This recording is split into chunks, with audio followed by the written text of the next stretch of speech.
झिंझिण्यांपासून त्वरित आराम मिळवा सेन्सोडाइन रॅपिड रिलीफ बरोबर. 5 डिसेंबरला संध्याकाळी 5 वाजता मुंबईच्या आझाद मैदानात महायुती सरकारचा शपथविधी सोहळा. पंतप्रधान नरेंद्र मोदी राहणार उपस्थित. चंद्रशेखर बावनकुळे यांचं ट्विट. 5 डिसेंबरला फडणवीसांसह 10 ते 15 मंत्री शपथ घेण्याची शक्यता. शपथ घेणाऱ्या मंत्र्यांमध्ये ज्येष्ठ आणि तरुण आमदारांचाही समावेश. नगरविकास, पाणी पुरवठा, कृषी, उद्योग खातं शिंदे गटाला मिळण्याची शक्यता. उच्च आणि तंत्र शिक्षण, समाज कल्याण, उत्पादन शुल्क खातेही शिंदे गटाला मिळण्याची शक्यता. काळजीभाऊ मुख्यमंत्री शिंदे साताऱ्यातील जननी देवीच्या चरणी लीन. मुंबईला रवाना होण्यापूर्वी घेतलं देवीचं दर्शन. 3 डिसेंबरला भाजपच्या गटनेता निवडीसाठी आमदारांची बैठक. भाजपचे निरीक्षक राज्यात येऊन गटनेत्याची निवड करणार. अहिल्यानगरच्या पाथर्डीत मवियाचं ईव्हीएम विरोधात आंदोलन. मवियाच्या कार्यकर्त्यांकडून ईव्हीएम मशीनचं दहन. पाथर्डी तहसील कार्यालयासमोर आंदोलन.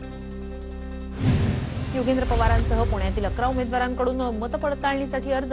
11 उमेदवारांनी एकत्रितपणे 66 लाख रुपये भरले. सोलापूर शहर उत्तरचे शरद पवार गटाचे उमेदवार महेश कोठे यांच्याकडून फेरमतमोजणीची मागणी. महेश कोठेंनी केला जिल्हा प्रशासनाकडे अर्ज दाखल. पडताळणीसाठी लागणारे 94,400 रुपयांचं चलनही भरलं. नाशिकमध्ये मनसेच्या बैठकीत ईव्हीएम विरोधात ठराव. आगामी महापालिका निवडणुकांसाठी तयार राहण्याच्या सूचना. नागपुरात हिवाळी अधिवेशनाची जय्यत तयारी. अधिवेशनाच्या पार्श्वभूमीवर आमदार निवास सज्ज. अधिवेशन कालावधीत येणाऱ्या नागरिकांसाठी ही सोय.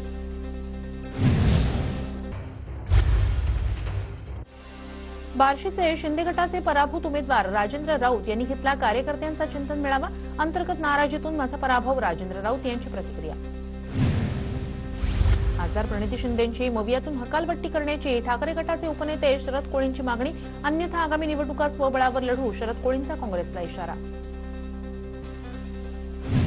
बाबा आढावांच्या खांद्यावर बंदूक ठेवून मवियाची महायुतीच्या विरोधात वातावरण निर्मिती. आमदार सदाभाऊ खोत यांचा आरोप. तर ईव्हीएम काँग्रेसनं आणल्याची खोत यांची प्रतिक्रिया.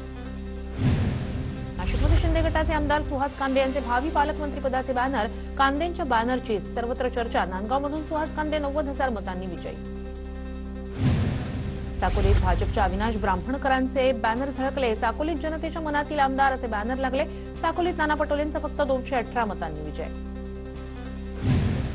संभाजीनगरात संजय शिरसाट यांचे भावी उपमुख्यमंत्री म्हणून बॅनर झळकले. शिरसाटांच्या समर्थकांकडून बॅनरबाजी. धुळ्याच्या साक्रीतील नवनिर्वाचित आमदार मंजुळा गावित यांचा जाहीर नागरी सत्कार. ग्रामस्थांकडून मंजुळा गावितांचा सत्कार सोहळ्याला नागरिकांचा मोठा सहभाग. दत्तात्रय भरणे यांना मंत्रिपद मिळावं म्हणून इंदापूरमध्ये श्री लक्ष्मी नृसिंह देवाकडे साकडं. मीरा नरसिंहपूरमधील देव देवेंद्र फडणवीस यांचं कुलदैवत असल्याची माहिती. भरणे यांचा सलग 3 वेळा कात्रजमधील उड्डाणपुलाच्या कामामुळे पीएमपीच्या कात्रज बस स्थानकासह वाहतुकीत बदल करण्यात येणार. उद्या रात्री 12 वाजल्यापासून हे बदल केले जाणार. रत्नागिरीतील विविध पुतळ्यांची रेडिओग्राफी होणार. 2 ते 5 डिसेंबर या कालावधीत मध्यरात्री रेडिओग्राफी. सुरक्षेसाठी पुतळ्यांच्या परिसरातील रस्ते मध्यरात्री बंद राहणार. अमरावतीच्या कौंडण्यपूर इथे नयनरम्य बोटिंग स्पर्धा. वर्धा नदी पात्रात पाहायला मिळाल्या नौका स्पर्धेचं विहंगम दृश्य. 1 लाख दिव्यांचा दीपोत्सव ठरला आकर्षणाचा विषय. सोलापुरातील उजनी जलाशयात पर्यटन केंद्र विकसित करण्यासाठी प्रयत्न. अत्याधुनिक बोटीच्या सहाय्यानं सर्वेक्षण सुरू. नाशिकमध्ये यशवंतराव चव्हाण यांच्या स्मृती दिनानिमित्तानं काव्य वाचनाचा कार्यक्रमात अनेक कवींनी सहभाग नोंदवला. कार्यक्रमात सध्याच्या राजकीय परिस्थितीवर कविता सादर. भंडारा जिल्ह्यातील ग्रामीण भागात मंडईचं आयोजन. दिवाळीनंतर मंडईतून ग्रामीण भागात दिसून येतं लोककलेचं दर्शन.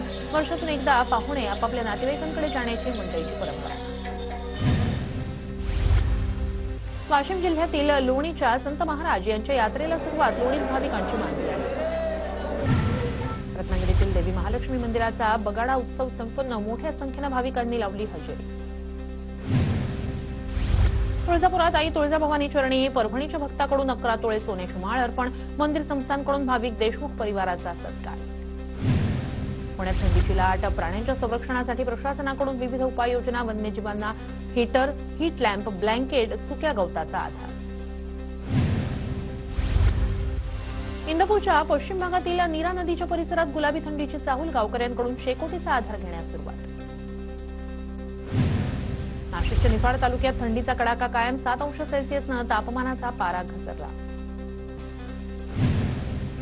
छत्रपती संभाजीनगरमध्ये तापमानाचा पारा घसरला। जिल्ह्यात प्रथमच पारा 10.6 अंशांवर, ग्रामीण भागात थंडीचा जोर वाढला।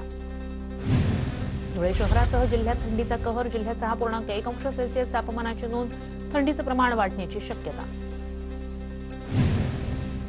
जालन्यातील जिल्हा परिषद शाळेच्या 1000हून अधिक वर्ग खोल्या मोडकळीस, 913 खोल्या धोकादायक स्थितीत, भिंतीला तडे गेल्यानं विद्यार्थ्यांच्या जीविताला धोका। बीडच्या परळी शहराला जोडणाऱ्या उड्डाणपुलावर खड्ड्यांचं साम्राज्य, खड्ड्यांमुळे वाहनधारकांची कसरत, खड्डे तात्काळ बुजवण्याची वाहनधारकांची मागणी। सांगलीच्या मिरजमध्ये कृष्णा नदीपात्रात भल्या मोठ्या मगरीचं दर्शन, नागरिकांनी मगरीचे व्हिज्युअल मोबाईल कॅमेऱ्यात केले कैद, समाज माध्यमांवर व्हिडिओ व्हायरल।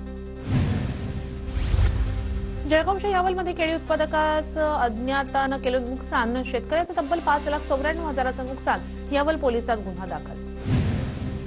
जालन्यात भाववाढीच्या प्रतीक्षेमुळे कापूस घरातच पडून उत्पादन खर्चही निघत नसल्यानं शेतकरी अडचणीत। हिंगोली जिल्ह्यात पेरू बागेवर विविध रोगांचा प्रादुर्भाव, शेतकऱ्यांची चिंता वाढली। छत्रपती संभाजीनगरमध्ये शेवग्याला 500 रुपये प्रति किलोचा विक्रमी भाव, दर वाढल्यानं बहुतांश हॉटेलमधून शेवगा हांडी गायब। भोर तालुक्यात भात पिकाच्या लागवडीत शेतकरी व्यस्त, तालुक्यात 7,400 हेक्टरवर भाताची लागवड, मागील वर्षीच्या तुलनेत यंदा भाताच्या लागवडीत घट। जालना जिल्ह्यात रब्बी हंगामासाठी 1 लाख शेतकऱ्यांनी पीक विमा भरला, भोकरदन तालुक्यात सर्वाधिक अर्ज प्राप्त।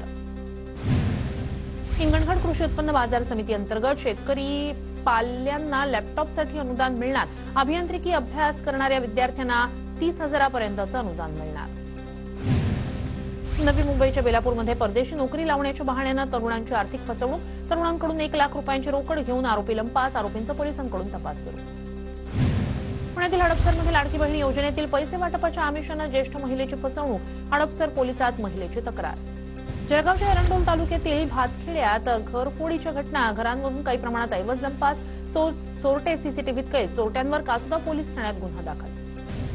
भंडाऱ्याच्या वैनगंगा नदीपुलावर ट्रकचा अपघात, चालकाचा ट्रकवरील ताबा सुटल्यानं अपघात झाल्याची माहिती, सुदैवानं कोणतीही जीवितहानी नाही।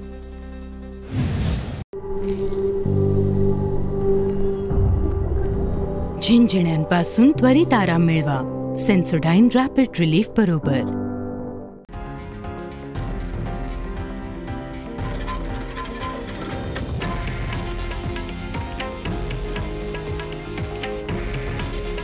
हे आहे देशातील नंबर 1 न्यूज नेटवर्क आणि आपण पाहत आहात TV9 मराठी।